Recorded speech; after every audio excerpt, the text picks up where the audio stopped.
make sure to speak up, please. Thank you. Well, I'm a great fan of the Avatar: The Last Airbender, and I was always interested to know what would happen after the post-war. So, do you use any callbacks from previous episodes, or do you use the notes that might give you try to follow your own? Yeah, I mean, like I said before, every book starts with a conversation between at least me and Mike, and usually, and in the past, a few other people as well. So for what happens after the war, the question was, like, how do we know what happens after the war? Before I even came on the project, a lot of that was set already. You know, it was set that Republic City would grow out of the colonies, the Fire Nation colonies within the Earth Kingdom. It was set that the world would become more multicultural. There would be more intermingling between the four nations.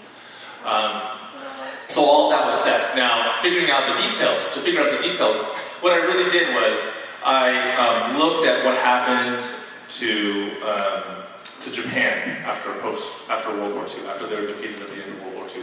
Now, the Fire Nation isn't a perfect corollary to Japan, but it does pull really heavily from historical Japan, especially Japan around the Meiji Restoration. That's when they invited European generals and leaders in to westernize their military. And I think that's why the Fire Nation has those Western-style warships, right? So it's like Meiji Restoration Japan and pre-World War to Japan. That's where the Fire Nation pulls a lot of its inspiration from. So after they were defeated in World War II, the Japanese actually had to pull out a lot of their colonies from places like Taiwan and mainland China. And a lot of those colonies had been there for a long time. So it wasn't just an easy thing. There were families that were mixed. I have a friend whose grandparents were Taiwanese, but her grandfather's Taiwanese, but he was adopted by a Japanese family in that pre-World War II era. So it's just not an easy thing. And we also know from the Legend of Korra that those colonies have to stay in some form, right? So that's where we looked. I looked at post-World War Japan. I looked at Singapore and Hong Kong, which had a lot of colonial influence. And I also looked at like the first book takes place in a city called Yudao, and the second word of that Dao is actually from a Chinese city called Qingdao, which was a German colony for a really long time. That's why Qingdao beer. That's why it was from there. Yeah. You here? Hi. So I know you touched upon this a little bit, but I've always been fascinated with someone having to continue an existing universe, or a writer who comes into a show that already has sort of an arc planned out, and you get like one little snippet of it. You mentioned you've done a lot of collaboration. I'm sort of curious, what are some of your original ideas that you got to bring in, be it a character, a concept, this is being used out, or all these things just sort of a melting pot between you and the creators? A lot of it is pretty melty. I think there's specific characters. I think there are specific characters that are brought to the table. But one of the notes that I got pretty early on when I was writing was that the secondary characters that I was introducing seemed like they were taking over the plot, right? It seemed like they were taking over the plot away from the five principal characters. So something that I had to learn is, like whenever we introduce secondary characters now, we want them to illuminate something about the five characters, about the progression of the five characters. So for instance, Toph has these three disciples, these three students. We want them to be a reflection of Toph. We want them to sort of fit with Toph and not necessarily be characters in and of themselves. So those three characters I introduced in the series, but I feel like I wanted them to feel like organic outgrowths of Toph's journey. So I kind of based them off of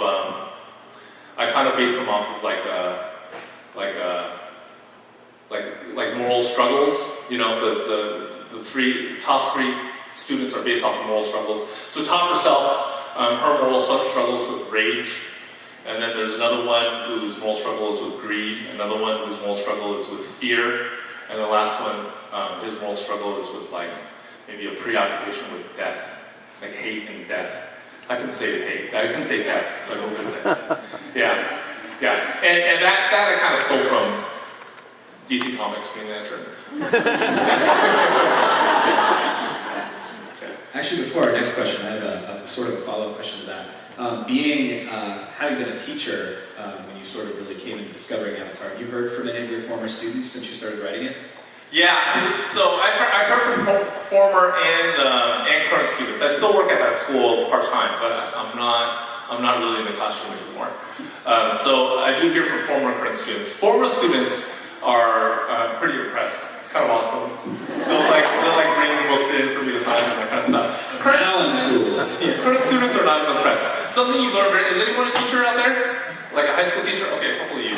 I'm sure you all know this. But it's very, very difficult to impress teenagers that you see on a daily basis. Once you no longer see them on a daily basis, you can impress them. But while you see them on a daily basis, you can't. All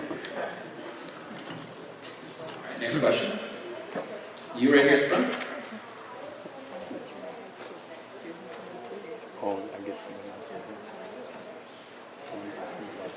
Oh, a TV series? Not that I know of.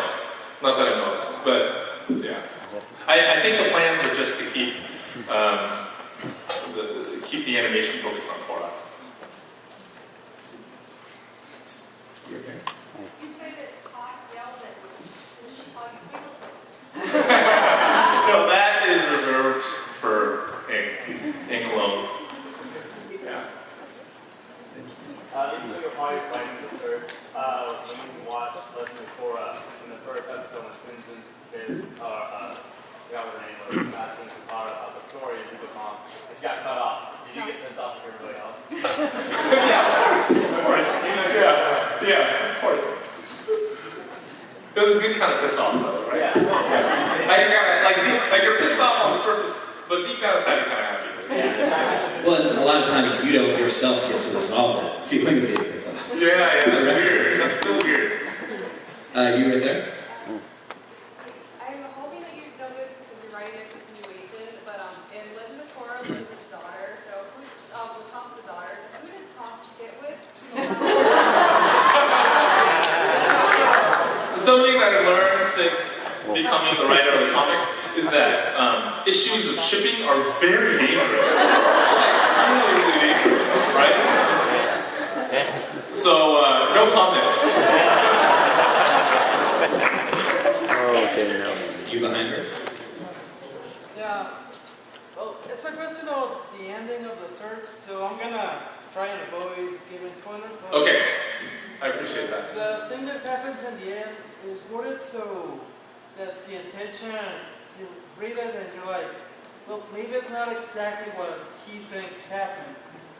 Is that the case, or is what the character is reading exactly what he thinks? Okay, so that was great. That was awesome. You did an awesome roundabout question. I didn't put any spoilers, so I'm giving you a roundabout answer. Okay. Here's my answer: is Fire Nation genealogy is Fire Nation genealogy, and that's not something that I feel like I have the authority to play with.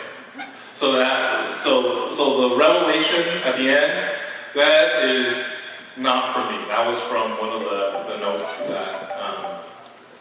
that was like that piece of the backstory was not from me. I don't feel like I would have the authority to do something like that. Yes. Okay, look over here. Yep, in the back. I have a question about the thing of book fire and everything. So at the end of fire, Zula's prison and everything. Do you think they'll ever let her out? Because even without her cover, she's still kind of dangerous. She's out. She's out. Well, depending on where you buy your comics, okay? Because the search is actually out in comic book stores, but it is not out yet at like Barnes & Noble at your bookstore weekend. I think it comes out this coming week. So if you buy your comics at comic book stores, Azula is out right now. But if you buy your comics at like a bookstore like Barnes & Noble, then you have to wait. You have to wait a week, and then she'll get out. I hope you heard that comics market. Right here. It's about Legend of Korra. In the beginning, it's like she's already mastered 3 elements. Why did you guys change the whole scenario? Oh, as opposed to like in the Airbender where we follow the progression. Yeah, and then in Korra, Yeah. it's like completely went out the I got no idea, dude. I'm not involved in the animation side at all. All I do is write comics. So if this is Avatar Land, this is my piece right here. Alright, ready to go? On the topic of Oh man! Giving me horrible visions of a Buffy panel I have to do.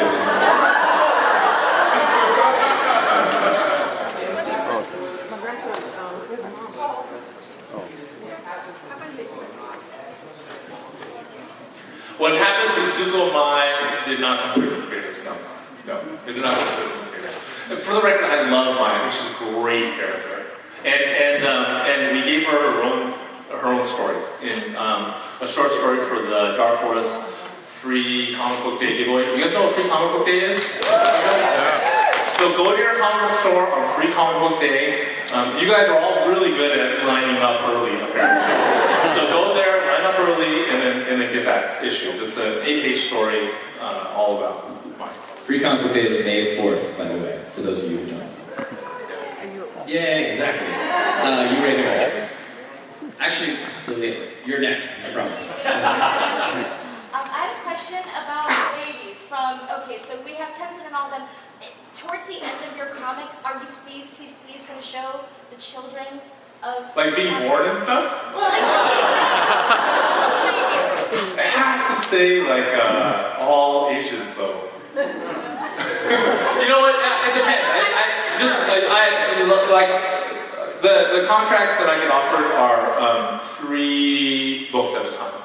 So all I know is what's in the 3 books that I'm currently working on. So it could happen. It could happen with somebody else. I don't know. Although if you can't say death, childbirth might be an issue. I guess it can happen off panel, right? I just want the babies, not the child. And maybe childbirth just isn't as messy for waterbenders because.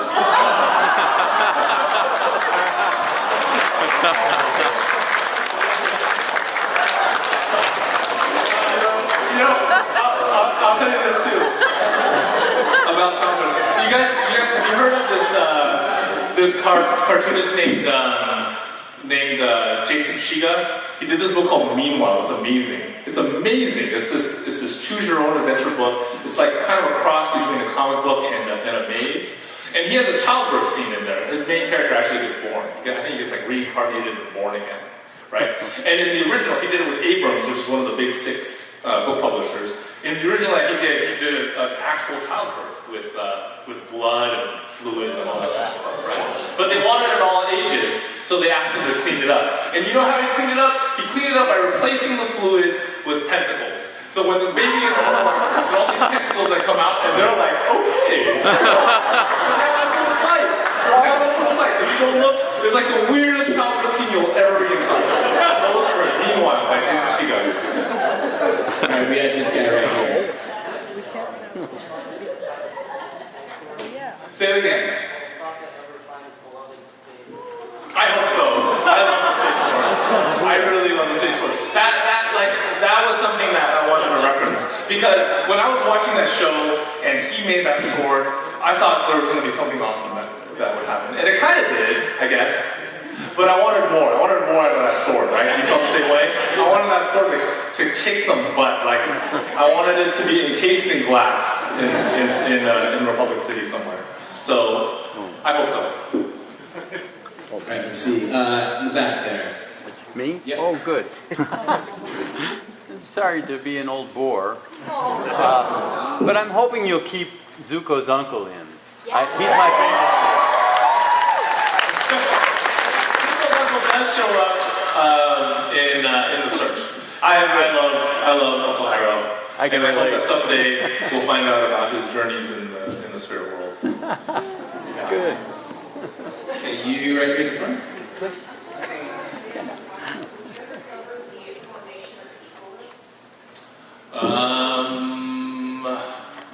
Maybe. I don't know. Maybe. That's the best answer I can give. Maybe. Sorry. You like Nicholas? When you watched the show, how did you read them? Did you think they were a commentary on the real world? It's almost like Marvel's Civil War, like where the defenders have to be responsible for what they've been going on, and the equalists are the Yeah. The difference is the equal is sort of marketing stuff. I'm sorry, did I say that? Yeah, I haven't talked to Mike and Brian in detail about the equalists, but I wonder if it was some sort of commentary on Chinese politics, in the 20th century. So that'd be awesome to explore. You right here. Hi. So, in Legend of Korra, they do flashbacks, kind of let you know from the main 5 characters of Captain Last Airbender, even though they're older. Will any of your storylines with Surge or anything kind of be involved in the flashbacks? We have tie-ins, we have thematic tie-ins, but in terms of like scenes that overlap into the animated series that we're asking, not that I know of. Yeah, we have thematic tie-ins with it, and that's all I'm aware of. Yeah, for Legend of Korra, I actually don't know that much about Legend of Korra. Basically, Mike and Brian give me little bits and pieces of Legend of Korra, right? Like maybe I don't know, maybe only 10% of what the general public doesn't know, they'll feed to me. And then those are the pieces that I try to write towards. I try to push the world towards. Okay, you right. I have a question about the animals. Are you allowed to take yours? So should we do that one together? Yeah, sure. I get to create animals. It's kind of awesome. I basically throw together. This is what I think. What would be really hard for Guru to draw? A toad and a gorilla. Go.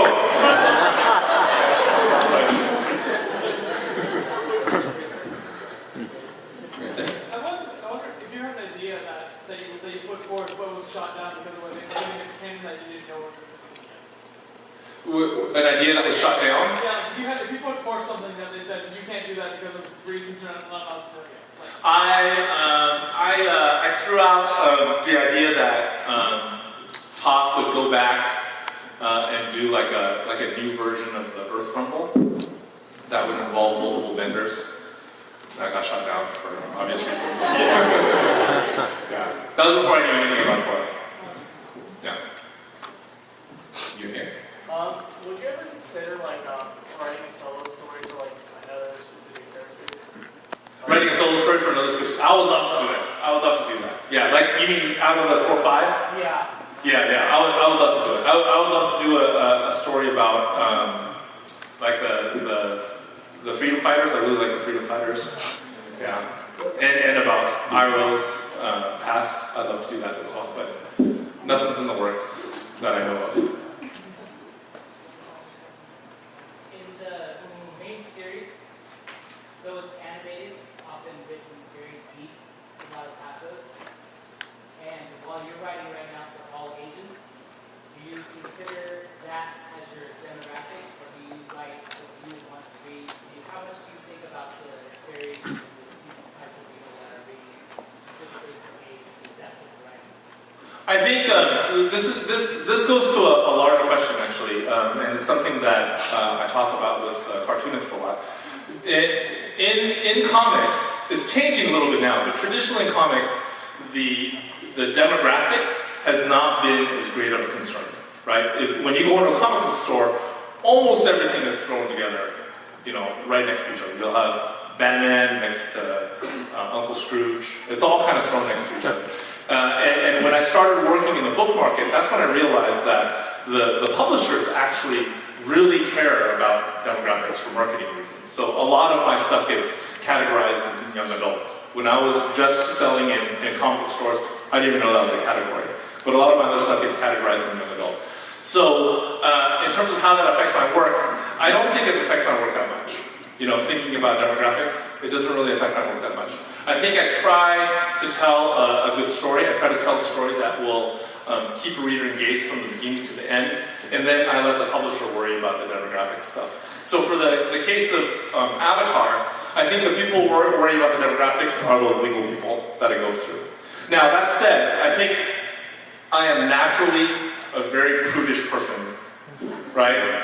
And that's why naturally my stories kind of fit a younger age demographic than somebody like, I don't know, Grant Morrison, Alan Moore, I don't know, right? So I think I naturally write younger, but in terms of actively thinking about the demographic as I'm writing, I don't do that. I think this, looking out in this room right now, sort of speaks to the fact that it's hard to really categorize this as one demographic for sure. Who's up next? How about you and the green right there? Earthbender. No question. You know why? This is why. I thought about this. So for the out of the 4 benders, right? Like when you do air bending, when you're done, all of the bending is gone. It dissipates. And same with water. When you're done water bending, it's just normal water, right? And then even fire. You can start a fire, but after that, it's just normal fire. When you stop bending, it's normal fire. If I make something out of earth, it stays that way, right? It's permanent. If I had earth bending, I would fill my backyard with all this awesome earthen furniture.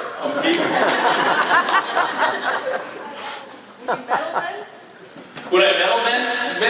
Maybe. I think for me personally, I would feel more comfortable as just an earth bender. I think metal bending, you get into some really powerful stuff. I would end up putting my own eye out. That's what I would do. Yeah. Speaking of a question which was referred like a few minutes ago, how much can you put in from your own interpretation experience into the stories, or do you follow directly from it? Well, I think it's very difficult to write from somebody else's perspective besides your own, right? So naturally, even if I try to write from outside my skin, I'm still going to be writing from inside my skin, no matter what. In terms of how much creative elbow room I'm going to get, when I first signed on to do it, I wasn't sure what it was going to be like. I wasn't sure how much creative elbow room I was going to have. I thought it could have been anything from they actually give me a full detailed outline of what they wanted the story to be, and I would just fill out the dialogue. But it hasn't been like that at all. It's actually been a very, very collaborative process. And even though it's very different from my own stuff, like with my own stuff, I feel like I have complete control over everything. I can make a guy's, eyes look different if I wanted. I can make them, I can tweak their dialogue to the nth degree. For this one, I am trying to cleave to a collective vision, like the collective vision of Avatar, but I do at the same time feel like I have enough creative elbow room where I can explore things that are particularly interesting to me. You're right there, Hannah. Which character is the hardest to write for you? Which character is the hardest to write for me? I think I feel the most pressure with Aang, because he's the main dude. Yeah, so I feel like I'm the most tentative when I write Aang. I ask for the most feedback on that part as well. You right here. Who comes up with Sokka's jokes? Sokka's jokes are, I think that's kind of a group effort as well. I do some of them, and then sometimes I'll get some feedback, some notes from Mike O'Brien or one of the editors with some tweaks to the jokes. All right, so we're down to 5 minutes. So I think I only have time for one more question, and it's going to be under to you.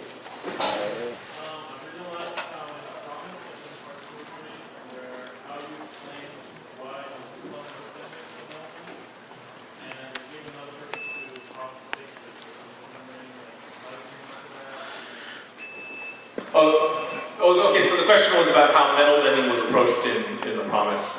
Well, I do feel like it's kind of an outgrowth with what was already laid out, So if you remember when metal bending was introduced in the animated series, it was introduced while there was this voiceover going on from Guru Patik. So I started from that voiceover. It wasn't like